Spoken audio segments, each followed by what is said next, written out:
What's going on? It's Mando Crusader, and welcome to another MTGA historic deck test video.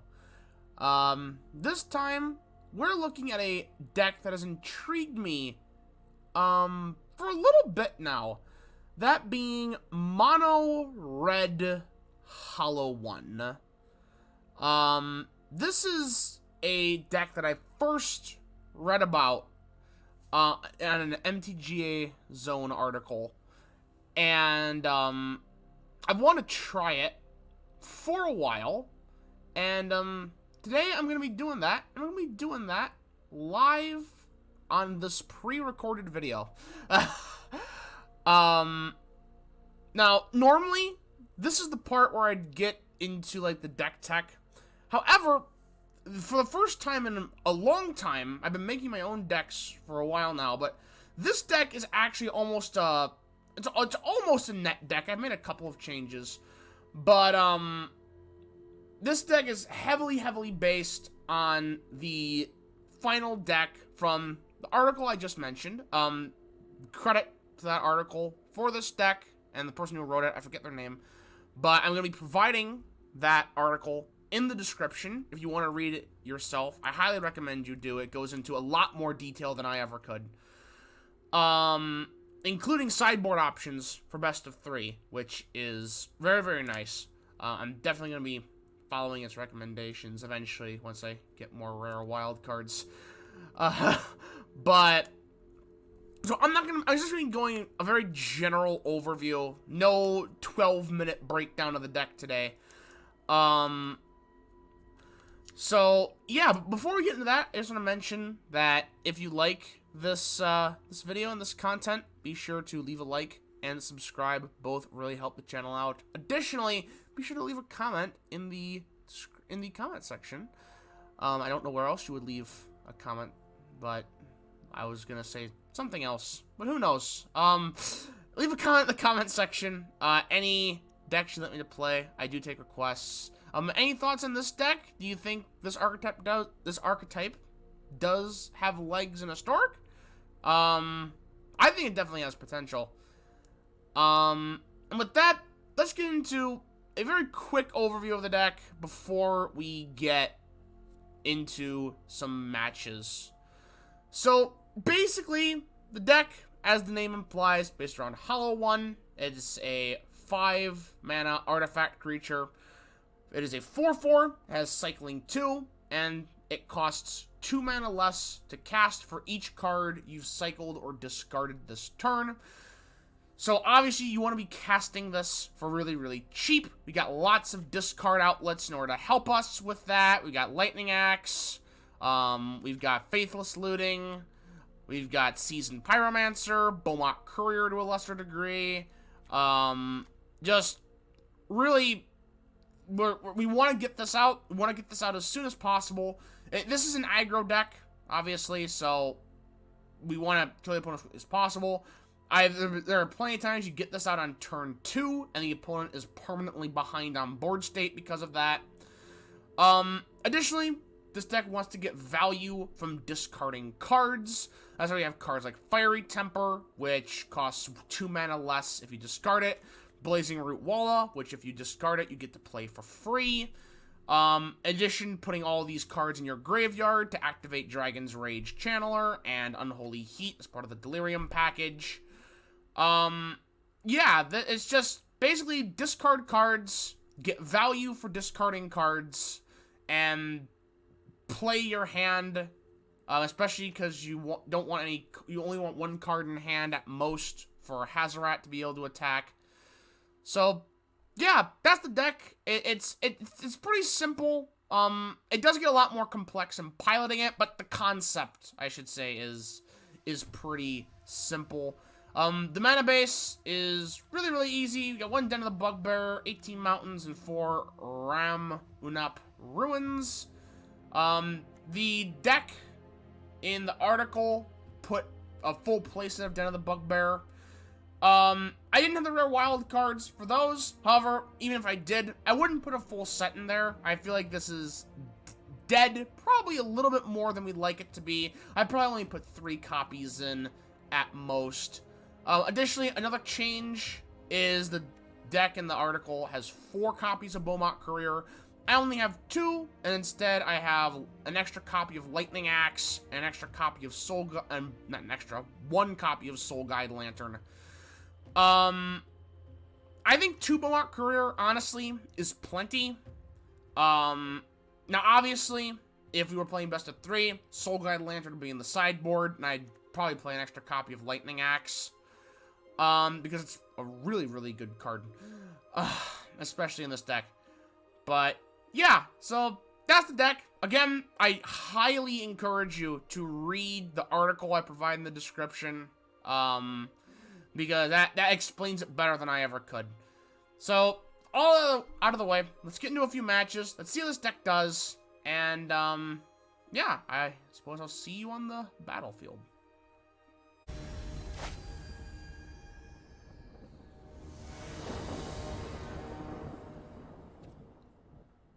Alright.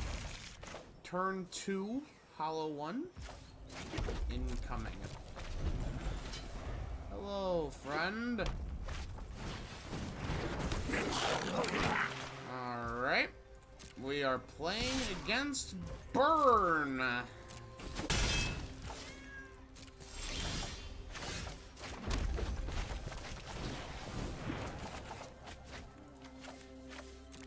Let's see here. We are about to absolutely pop off,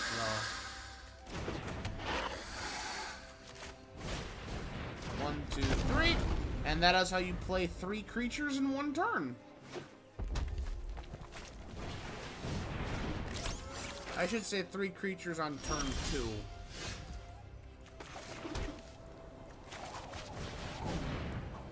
And we're going to top it off with a Seasoned Pyromancer.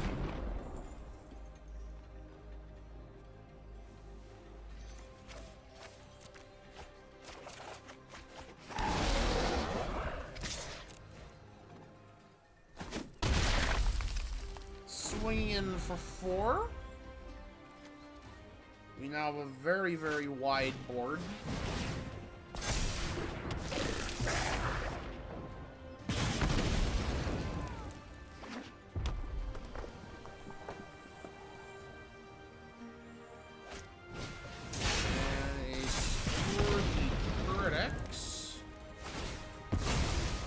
And Fnatic Firebrand kills the Hollow 1.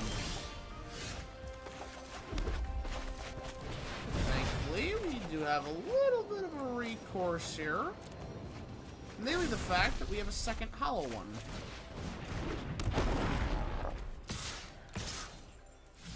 Actually, we can't really attack. They have the Runaway Steam Kiln up at full power.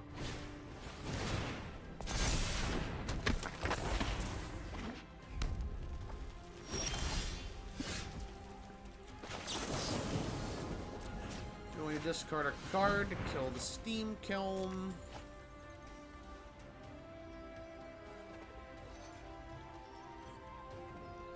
It is very important that we do so. Bring out the Dragon's Rage Channeler, which is fully powered up from Delirium. And then just attack all.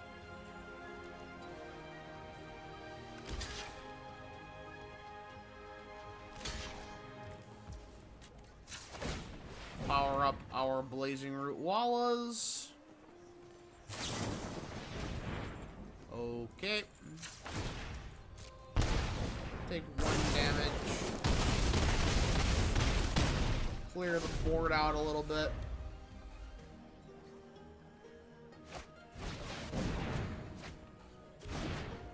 Hard casts light up the stage. Another Vishanu Pyromancer. And yeah, that's game at that point. GG. That is like, this deck can pop off on turn 2. Like on that turn 2, our opponent was so behind on board state, there was no way they could come back. Literally no way.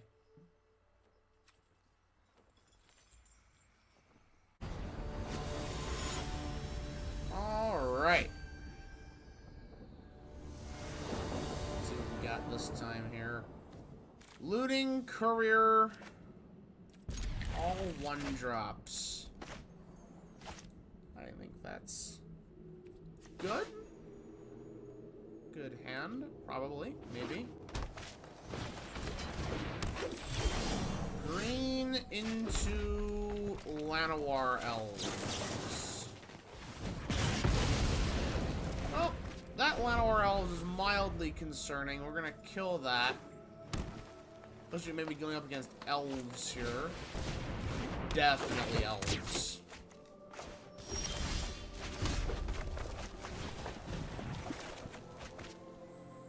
Let's see. We'll get rid of that, and we'll get rid of that. Power up Delirium. And get our turn 2 Hollow 1 out. Next turn, we'll really pop off.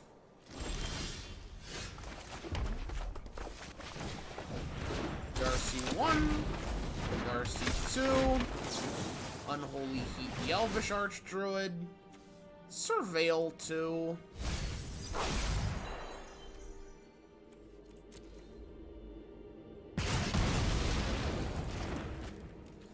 And then attack with Hollow 1 for 4. I need to watch out because Collected Company is probably going to be heading out relatively soon. Our opponent starts to go wide. Cast a little bit of Faithless Looting. We definitely want to keep that land on top for our second Hollow 1 to come out.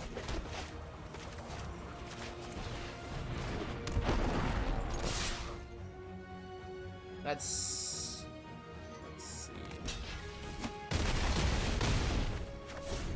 Down to 10.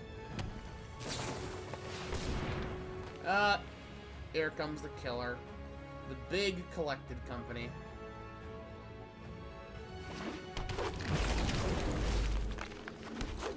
Although they didn't get a Lord.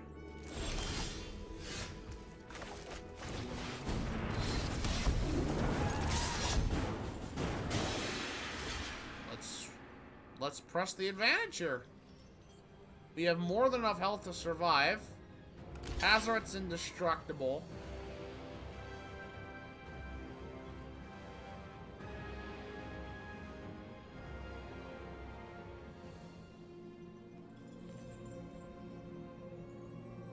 Choosing not to block the Dragon's Rage channelers.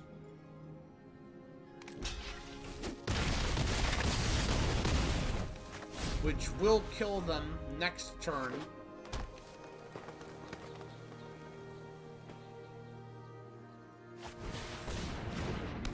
No, it will not kill them next turn. They're gonna get away with it.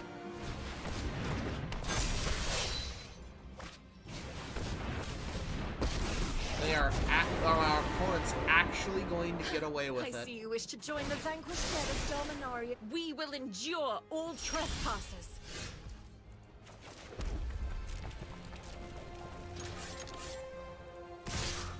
Or are they?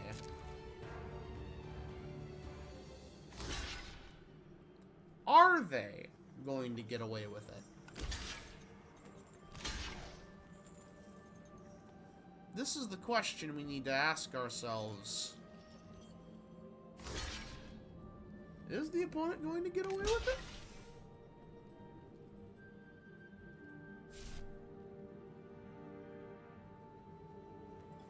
I think the answer is no.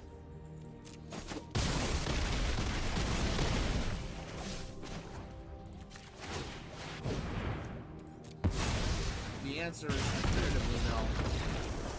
GG. Clutch. Ramming up ruins. Right there.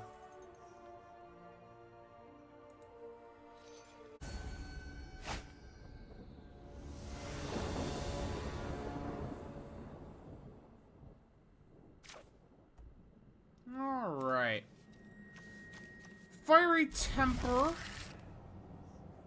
makes me kind of want to keep this hand. Looks like we're up against Gruul. As always, Unholy Heat, the Llanowar Elves.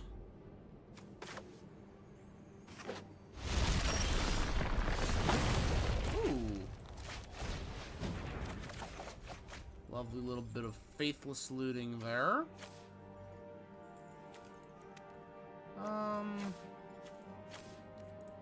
Yeah, let's get those too. As much as I hate to do this, we're gonna decline the Fiery Temper. Getting out Hollow One is much more important.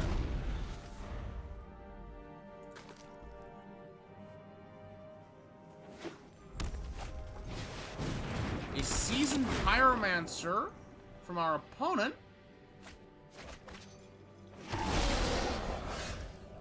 Okay. Well, let's kill it.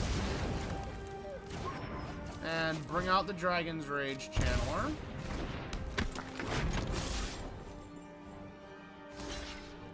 Maybe clear the Elemental as well.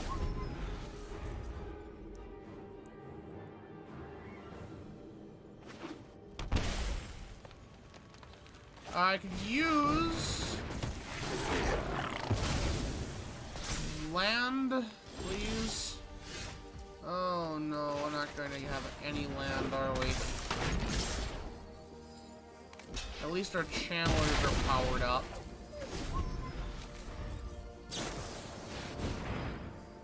Collected company from our opponent. What do they pull?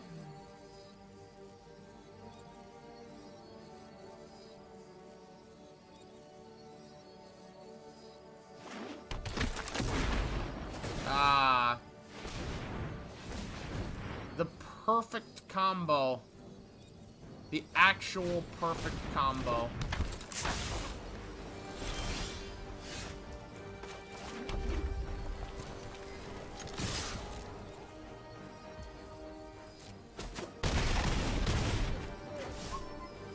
Okay.